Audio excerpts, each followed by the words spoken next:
So, Jain, ladies and gentlemen, we will discuss about a new current affair series, IR series, जिसे हम बोलते हैं विश्व दृष्टि सीरीज चल रही है इंडो यूएस रिलेशन।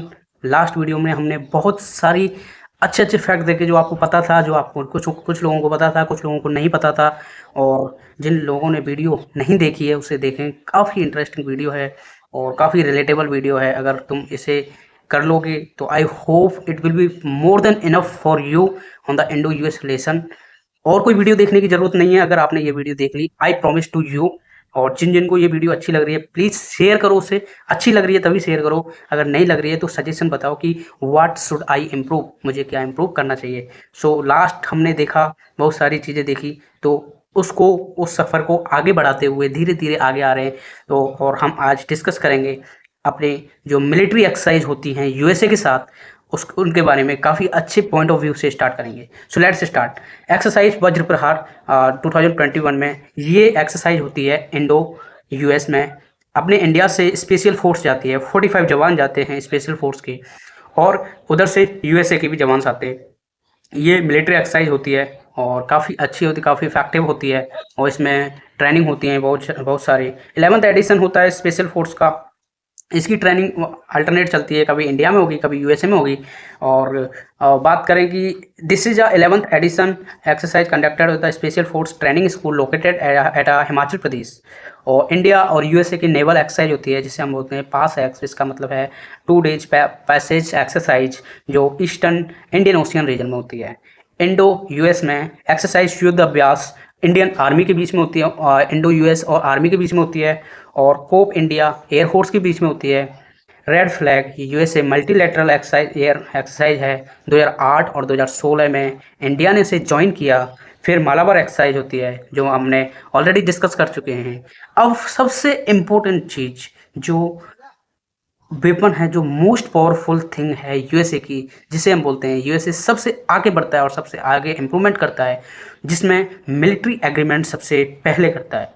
किसी भी यूएसए के साथ किसी भी देश का रिलेशन है और यूएसए उस से कंट्री के साथ इंटरेस्ट शो कर रहा है, तो उसके दो रीजन हो सकते हैं। पहला रीजन ट्रेड और दूसरा रीजन मिलिट्री, और तीसरा कोई रीजन ही नहीं है। ठीक है, अब बात करें कि इसके बारे में क्या है। 4 एग्रीमेंट हुए हैं इंडिया के साथ, हम वन बाय वन डिस्कस करते हैं क्या था। पहला एग्रीमेंट है general security of military information agreement. ये 2002 में साइन हुआ था इंडिया और यूएसए के बीच में। इसमें है कि वार के दौरान, in the period of the war, तो हम टेक्नोलॉजी शेयर करेंगे कॉपरेशन मिलिट्री सेक्टर में। It's allow us sharing information from the US government, American companies with the government of India and defence sector undertaking DPSU, but not with the Indian private companies. ये सारा था कि जो share करेगा India information related, सारी चीज़ों से related. फिर उसके बाद में होता है logistic exchange memorandum of agreement, LEMOA. It's सब इंटरेस्टिंग। देखो, यूएसए पहला वाला एग्रीमेंट तो सबके साथ लगभग लगभग कर लेता है, लेकिन आगे के एग्रीमेंट हुए हैं वो स्पेशल कंट्री के साथ, बहुत ही इंपॉर्टेंट कंट्री हैं उन्हीं के साथ हुए हैं।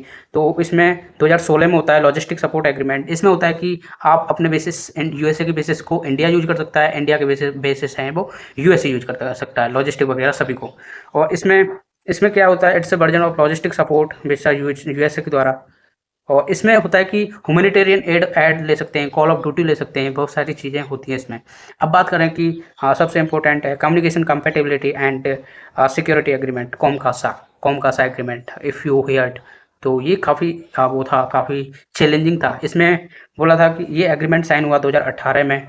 तो इसमें कम्युनिकेशंस और इन्फॉर्मेशन शेयर करने के लिए इसमें ये था कि अगर ये यूएसए पता लगा सकता है कि इंडिया की मोबिलिटी डिफेंस कहाँ कर रही है, कहाँ पर है, एग्जैक्टली कहाँ पर है, कौन किसके सोर्स क्या है। इसके डिसएडवांटेज ये है कि पूरी इन्फॉर्मेशन, पूरी इंटेल यूएसए के पास रहेगी। यूएसए के पास रही तो यूएसए डिसएडवांटेज भी ले सकता है। लेकिन इंडिया को ये साइन इसलिए करना पड़ा क्योंकि जब कंडीशन थी, जो इंडो चाइना की जो सेंसिटिव एरिया चल रहे थे, गलवान अटैक भी हुआ था, तो उसी के बीच में इंडिया को करना पड़ा कि चलो इसे साइन कर लेते हैं, इसके एडवांटेज काफ़ी हैं, काफ़ी इंफॉर्मेटिव होगा ये।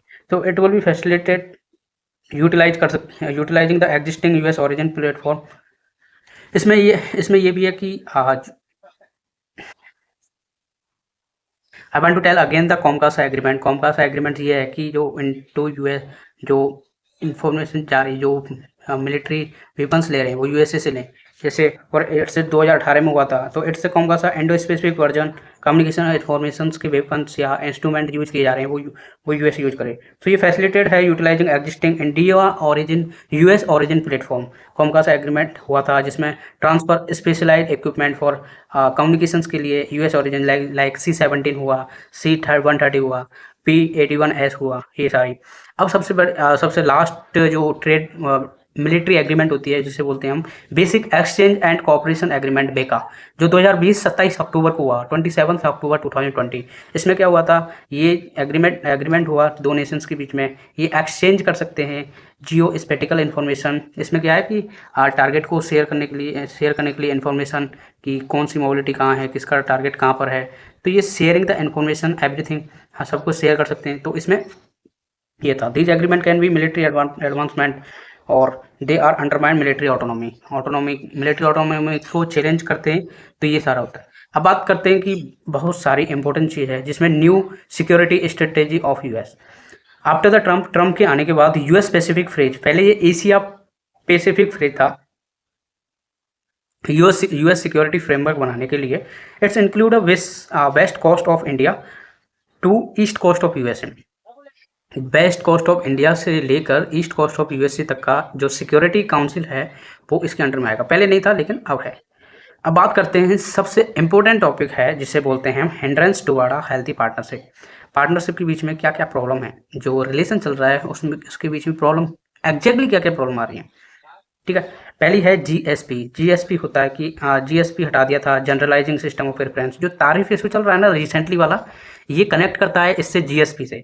तो इसमें 4 मार्च 2019 को इसे हटा दिया गया।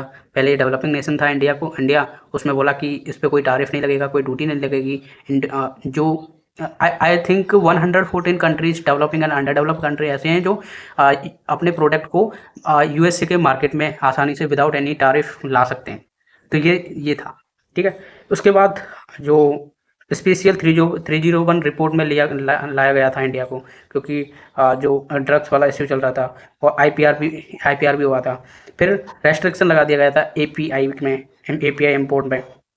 इसमें ये था कि जो फार्मास्यूटिकल वो थे ड्रग्स वगैरह थे, उसमें बोला था कि इंडिया ओरिजिन कंपनी से ही हम लेंगे।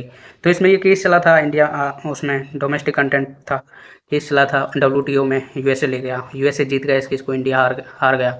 फिर आगे इसमें काटसा एक्ट है, काटसा एक्ट 2017 में लगाया गया, जो कंट्री रसिया ईरान और नॉर्थ कोरिया से कुछ भी लेगा तो उस पर काटसा एक्ट लगाया जाएगा।